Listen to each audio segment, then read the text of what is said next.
ارمغان یہ کہتا ہے کہ اس ساری سٹوری کے بعد میرے اندر کو عجیب سی آگ لگی تھی.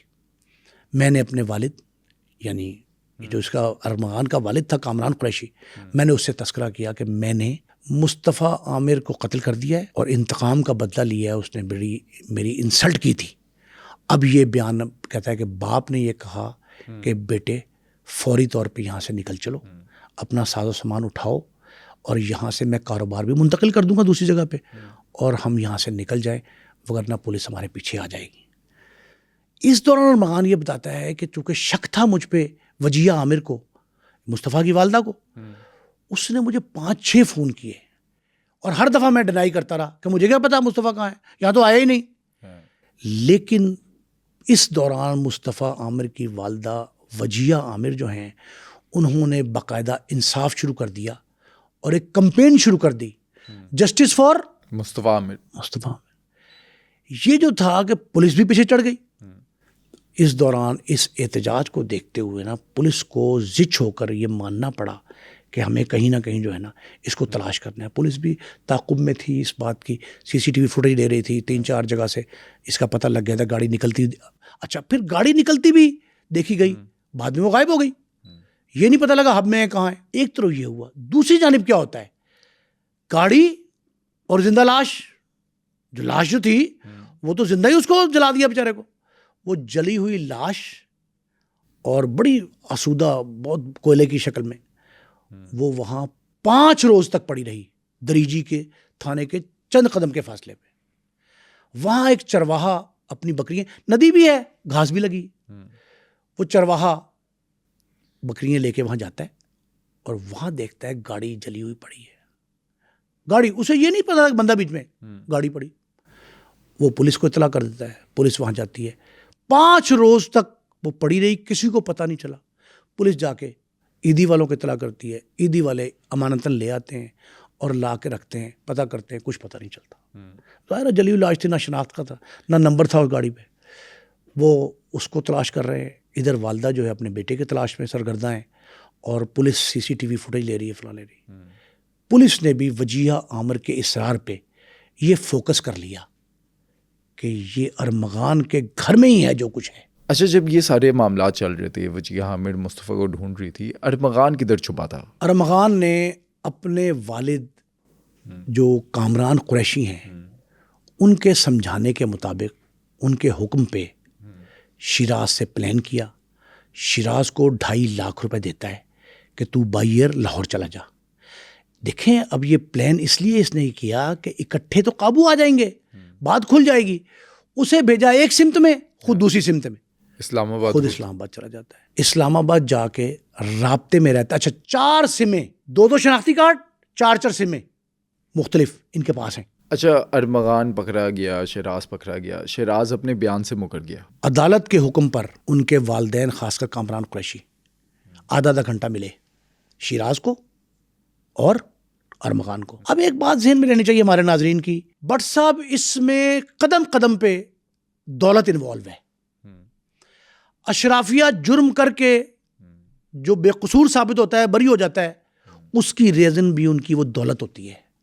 یہ ہر جگہ انوالو دکھائی دیتی ہے. جب ملاقات ہوئی والدین کی, والد کی, اہل خانہ کی, تو اس میں جو کچھ ان کو سمجھایا گیا اس کے مطابق ایک ہوتا ہے انحرافی بیان, اپنے بیان جو پولیس کے روبرو دیا ہے اس سے منحرف ہو جائیں.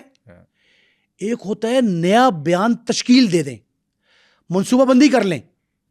شیراز نے اس منصوبہ بندی کا سہارا لیا اور نہ صرف اپنے پہلے بیان سے مکر گیا, اس نے جو چین تھی بیانات کی, ارمغان کے بیانات کو کولیبریٹ کرنا تھا نا, کہ مشترکات جو ہیں وہ نکالنے تھے, وہ اس نے اس سے ایک نیا بیان گھڑ دیا. اس نے عدالت میں یہ کہا کہ میں نے کوئی بیان ہی نہیں دیا ایسا, مجھ پہ تشدد کر کے پولیس اپنی مرضی کا بیان لینا چاہتی ہے, اور یہ ارمغان کی کہانی مجھے بتاتے ہیں, میری کہانی اس کو بتاتے ہیں, اس نے یہ کہہ دیا, اس نے یہ کہہ دیا, یہ سب مفروضے ہیں, میری ایسی کوئی بات ہی نہیں ہوئی, میرا کوئی تعلق نہیں ہے اس قتل سے. جب وہ مکرا تو پولیس چکرا کے رہ گئی, یہ کیا مسئلہ ہے. پولیس نارملی جب عدالت میں ملزم کو لے کے جاتی ہے نا, تو وہ مینٹلی پوری طرح پریپیئر کرتی ہے اس کو کہ تو نے یہ کہنا ہے, یہ نہیں کہنا. لیکن یہ نیٹ ورک اتنا خطرناک ہے کہ یہ بار بار بیان بدل کے مخمصہ کریٹ کرنا چاہتے ہیں. یہ ایک ایسا ہیجان کریٹ کر دیں گے کہ گتھیاں سلجھ نہیں پائیں گی. اچھا، آپ کی مصطفیٰ عامر کے فادر سے بھی بات ہوئی، وہ کیا کہتے ہیں اس پر؟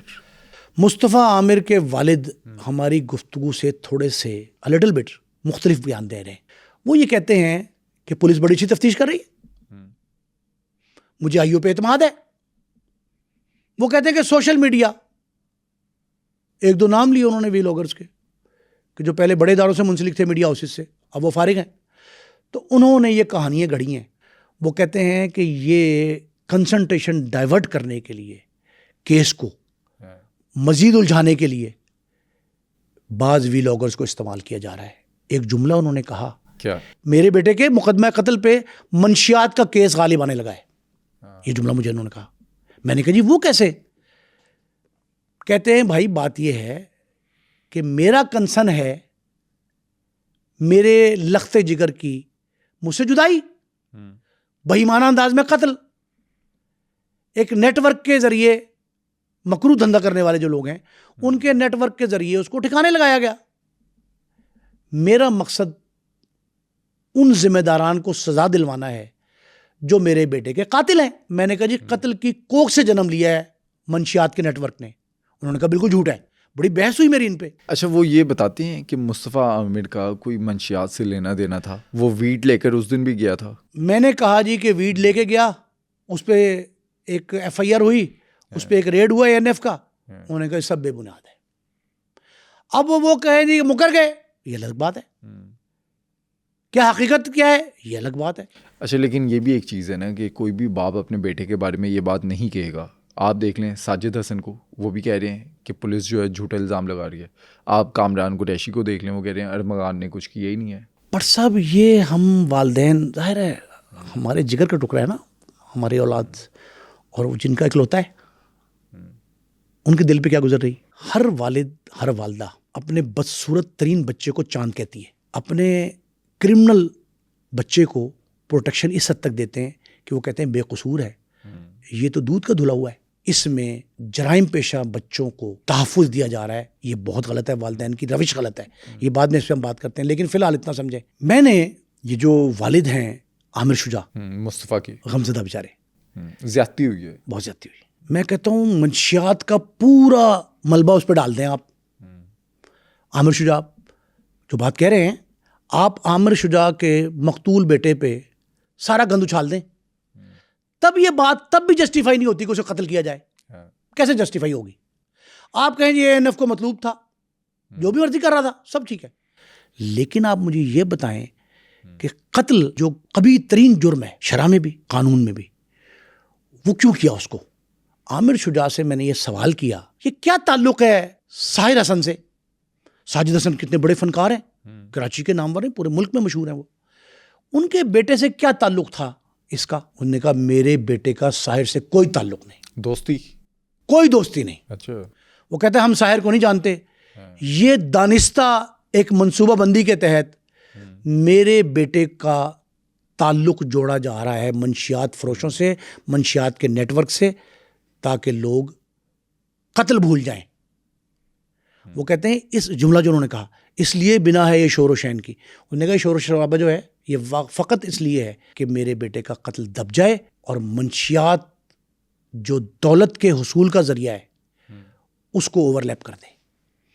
تو میں نے کہا جی پھر کیا کیا جائے؟ انہوں نے کہا جی کہ میں ذہنی طور پہ اس وقت مفلوج ہوں، میں کچھ نہیں کر سکتا.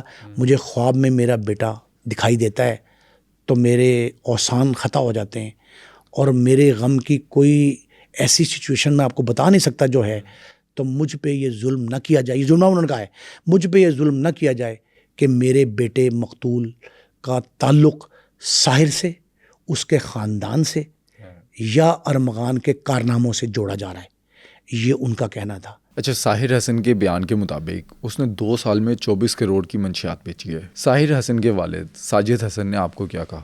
ساجد حسن معروف اداکار ہیں، ان سے میری بہت طویل گفتگو ہوئی. کیا کہتے ہیں؟ میں نے ان سے کہا کہ ساجد صاحب، آپ کے بیٹے ساحر کو پولیس نے گرفتار کر لیا، باقاعدہ گرفتاری ڈال دی، اور یہ کہا کہ اس کا تعلق ایک بڑے نیٹ ورک سے ہے. ساجد حسن نے تو انکار کیا اپنے بچے کے ہر معاملے کے حوالے سے تردید ان کے سامنے آئی. جتنی بحث مجھ سے انہوں نے کی, پھر وائس نوٹ, اپنے میسیجز, ٹیکسٹ وہ مجھے بھیجتے رہے.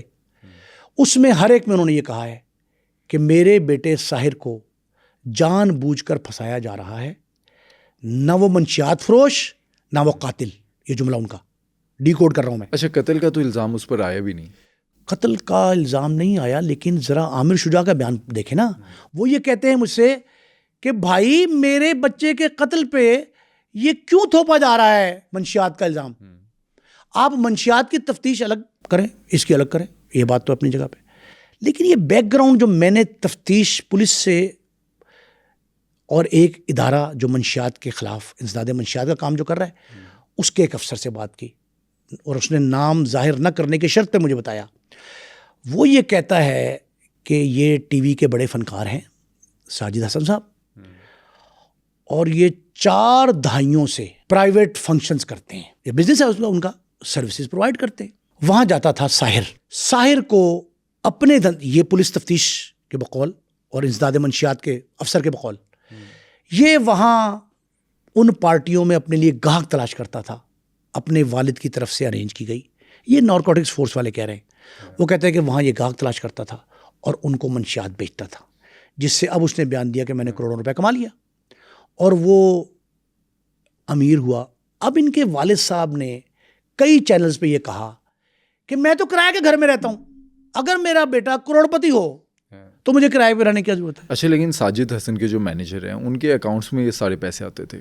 یہ بالکل بات یہ پولیس کہہ رہی ہے کہ یہ پیسے ان کے اکاؤنٹ میں نہیں. میں نے یہ سوال کیا افسر سے, تفتیشی افسر سے, میں نے کہا بھائی وہ تو یہ کہتے ہیں, موقف لیتے ہیں ساجد حسن کہ میں تو کرائے کے گھر میں رہتا ہوں, اگر وہ کروڑوں روپے اس کے اکاؤنٹ میں ہوں, اس کو ملتے ہوں منشیات سے, تو میں گھر نہ اپنا لے لوں. تو وہ کہتے ہیں کہ جو لوگ ہوشیار ہوتے ہیں وہ کرائے کے گھر میں ہی رہتے ہیں تاکہ ایکسکیوز کریٹ کر لیں. پھر انہوں نے کہا جی کہ آپ ان کی اثر پذیری, اس تفتیشی افسر کے بقول آپ ان کی اثر پذیری دیکھیں, کبھی یہ نہیں ہوا کہ اتوار کے روز تھانے میں مجسٹریٹ کی عدالت لگ گئی. یہ کس قدر افسوسناک ہے. میں نے کہا کہ اس کیس کے کوکھ سے جو چیزیں جنم لے رہی ہیں ان میں اشرافیہ کے ایک نمایاں عکس جو ہے نا وہ یہ ہے. کیا عکاسی ہے کہ اتوار کے روز عدالت تھانے میں لگ گئی چھٹی کے دن. ایک تو یہ انہوں نے بتایا. دوسرا اس نے کہا جی کہ یہ انکشاف اعتراف ساحر نے پولیس کے روبرو کیا ہے. ابھی 164 کا بیان عدالت میں نہیں ہوا جو ہم کافی عرصے سے ہر کیس میں بحث کرتے ہیں. پولیس کے روبرو جو اس نے کہا میں 3 سال سے یہ کاروبار کر رہا ہوں. ٹھیک ہے, اب 3 سال سے کاروبار کا اعتراف کر لیا. پارٹیوں کا بھی نام ساحر نے بتایا. اچھا, لیکن کہیں پر بھی تفتیش میں یہ سامنے نہیں آیا کہ ڈرگس کے ساتھ جو ساجد حسن ہے ان کا کوئی لینا دینا ہے. ساجد حسن کا کوئی تعلق نہیں ہے, لیکن کہا یہ جا رہا ہے پولیس کی طرف سے. یہ کہہ رہے ہیں نا ساجد حسن صاحب, یہ کہتے ہیں پولیس مجھے تنگ کر رہی ہے نا. پولیس یہ کہہ رہی ہے کہ جس طرح ارمغان نے یہ انکشاف کیا, اقرار کیا کہ میں نے اپنے والد سے منصوبہ بندی کی, ان کو بتایا اور منصوبہ بندی ہدایت لی ان سے, اسی طرح وہ کہتے ہیں یہ بات سامنے آئے گی. لیکن اس میں سامنے آیا کیا؟ ساحر کے بیان کی روشنی میں 2 بندے پولیس نے نامزد کیے, یحییٰ اور بازل. یحییٰ اور بازل کو ساحر کے کہنے پہ نامزد کیا گیا ہے. کیوں کہ وہاں سے کنسائنمنٹ جو بھیجتے تھے, وہ ایک ایپ تھی, پتہ نہیں آپ کو نام اس کا, سنیپ چیٹ جو ہے, اس کے ذریعے منشیات بک رہی. اس میں یحییٰ اور بازل کا نام ہے. یحییٰ اور بازل کا بیک گراؤنڈ ابھی تک نہیں ملا.